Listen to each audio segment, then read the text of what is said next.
coisas vãs e seus filhos estão ouvindo você conversar com outras pessoas. Aí eles percebem que existe um padrão no culto e um padrão fora do culto. Existe uma reverência nas reuniões da igreja e existe uma irreverência na vida no dia a dia. Ou seja, hipocrisia. Nós precisamos, irmãos, ter um único padrão de vida. Nós somos cristãos em todos os ambientes onde a gente está. Nós somos chamados pelo Senhor para ser santos. Nós somos cristãos em todos os ambientes que estamos. Não é só naquela história da igreja, que não é igreja, é uma edificação. E o homem, o mundo chama de igreja, que é uma denominação religiosa. Isso não tem nada a ver com a igreja de Cristo. Eu sei que eu falo e choco muitas pessoas, mas por isso que eu falo, ouvindo junto com vocês, os pastores e preletores. Vai no nosso canal YouTube, Engenheiro Mauro Lozano, tudo junto, Lozano com Z, e vê lá. As playlists tem lá. Tem pelo menos meia dúzia de preletores. Nenhum tem denominação religiosa. Nenhum pede dinheiro para nada. Nenhum.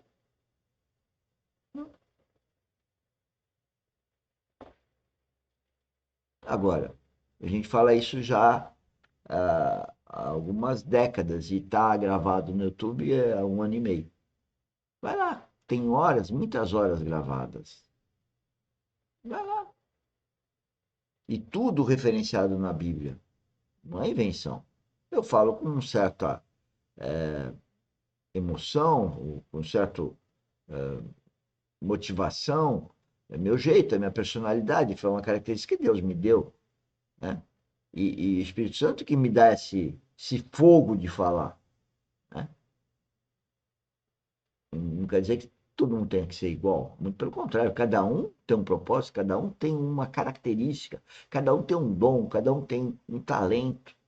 Nós temos que integrar isso. Nós temos que ter comunhão, não apartar, não jogar toalha, não desistir. Eu não desisto de nada e não desisto de ninguém. As pessoas desistem de mim. Mas eu não desisto das pessoas. Não posso. Cristo desistiu de alguém? Não. O Espírito Santo foi derramado para todo mundo. Poucos escolheram. Inclusive, tão poucos que ainda pregaram ele naquela cruz. E continua até hoje. Não vai falar que é 2000 anos atrás, não. Hoje estão fazendo isso. Hoje estão pregando Cristo na cruz. Hoje estão ignorando Cristo. Sal e luz, aonde nós estivermos. E isso precisa ser real e precisa iniciar dentro das nossas casas. E aí eu vou fazer a pergunta novamente. Como estão os nossos muros hoje? Existe uma profecia, né? Aliás, existe um texto lá em Jeremias capítulo 39, que fala do momento em que a cidade de Jerusalém foi invadida. E havia um muro que protegia Jerusalém. Mas no momento que a cidade de Jerusalém foi invadida, o texto bíblico diz assim: e abriu-se uma brecha no muro. E logo após abrir a brecha no muro, a cidade foi invadida e foi destruída. Não basta só nós restaurarmos os nossos muros dentro das nossas casas. Nós precisamos manter os nossos muros. E tão difícil quanto restaurar, e eu espero que esses 2 dias que nós estivemos juntos, nós possamos estar restaurando todos esses aspectos práticos dentro do nosso lar. Tão difícil quanto é mantê-los. Então não é só restaurar, é restaurar e manter. Se vocês lembrarem, na Bíblia fala que coube a Adão guardar. O que é guardar? Administrar, cuidar e guardar. Quem guardar de quem? Se era o Éden, não tinha ninguém. Só de Adão e Eva. Isso ele falou antes de conhecer a Eva. Conhecer não. De Deus da Eva para Adão. Guardar. E é o inimigo que existe hoje. Ninguém entendeu que lá em Adão já existia Satanás. Hoje você fala em Satanás, as pessoas ficam assustadas.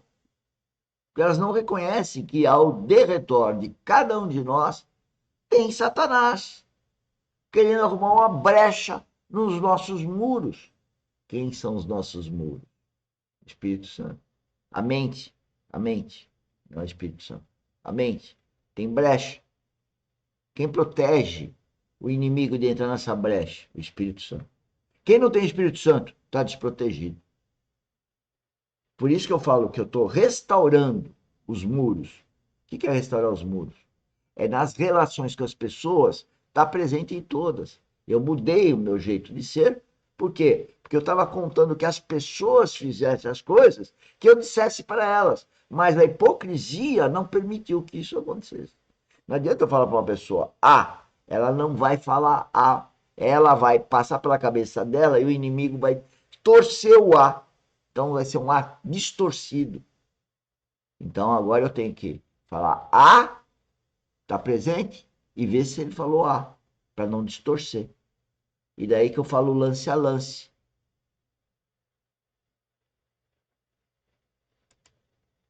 É cuidar dos nossos filhos com zelo. Mesmo que irmãos digam para nós, você é radical demais com seu filho. Deixa a gente ser radical demais. Quem sabe o que guarda a consciência dos nossos filhos é a palavra de Deus, não somos nós. Nós precisamos cuidar deles, zelar por eles, para que eles sejam conduzidos ao Senhor. Outra questão, irmãos. Nós, como pais, nós não podemos ter sonhos de ver nossos filhos sendo excelentes profissionais do mundo. Na verdade, nós não deveríamos ter esses sonhos. Eu vejo, às vezes, pais que investem para que os seus filhos sejam as melhores pessoas do mundo. Senhores, isso é uma outra coisa que eu choro. Os pais se dobram, fazem tudo para o filho ser, vamos falar a linguagem meio estranha também para alguns, doutor. Doutor significa ter nível universitário. Que tristeza. Não quer dizer que não possam ter. Eu pergunto, você quer que seu filho seja doutor? Doutor isso, doutor aquilo, não importa qual doutor. Doutor médico, doutor dentista, doutor engenheiro. Não importa. Você quer. E Deus? Você acha que ele quer? Você acha que ele quer. Se você não ouviu o Espírito Santo, talvez você não devesse deixar o seu filho ser doutor. Não é deixasse. Porque o Espírito Santo que tem que guiar o seu filho, não é você. Você tem que dar condição para ele ter nascido de novo, ter o Espírito Santo, aí o Espírito Santo falar que ele vai ser, então, doutor. Aí tudo bem. Mas quem mandou ele ser o que ele quer ser é o Espírito Santo, não é ele. O propósito é de Deus para ele. Tem muita gente, e eu conheço da minha família, que queria tanto que fosse um doutor e virou um alcoólatra.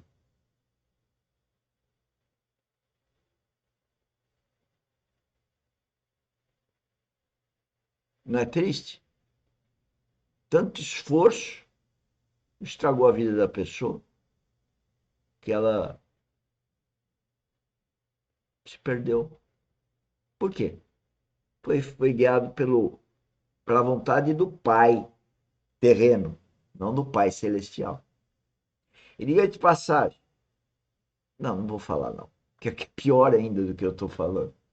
Né? É pior ainda, tem coisa mais grave ainda, quando a pessoa não é guiada pelo Espírito Santo.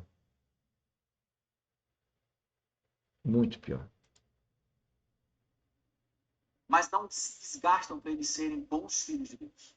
Aí, o nosso chamamento do Senhor é para que nós sejamos aqueles que conduzem nossos filhos ao Senhor. A herança do Senhor são os nossos filhos. Não é nosso. Então, a nossa responsabilidade não é fazer dos nossos filhos excelentes profissionais. A nossa responsabilidade é fazer dos nossos filhos servos do Senhor. Isso. E o que estiver em nossa mão, que é pouca coisa, irmãos. Nós dependemos completamente da misericórdia e graça de Deus. Mas o que estiver em nossas mãos, nós vamos lutar até o fim por isso. Imagina eu que tive filhos e não tinha maturidade espiritual. Trapo de imundície.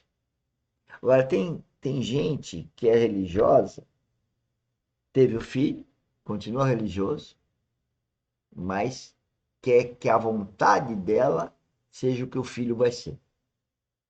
É o mesmo erro. Trapo de imundície.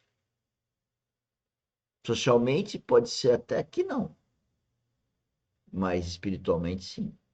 Porque quem manda é Deus, não é a minha vontade.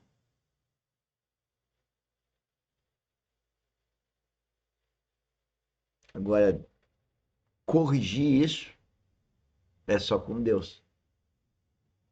A oração é de intercessão. Então, o que eu vivo pedindo para Deus, para interceder. 95% ou 100% das pessoas que eu tenho relacionamento. Porque todas elas eu questiono se estão sendo guiadas pelo Espírito Santo. E algumas que tudo indica que estão apostatando. E isso está na Bíblia, que nesses tempos ia haver muita apostasia e que o amor ágape, isso para quem nasceu de novo, porque quem não nasceu de novo não tem o amor ágape para mim, e quem nasceu de novo, o amor ágape estaria se esfriando, que está ligado à iniquidade, está ligado à apostasia.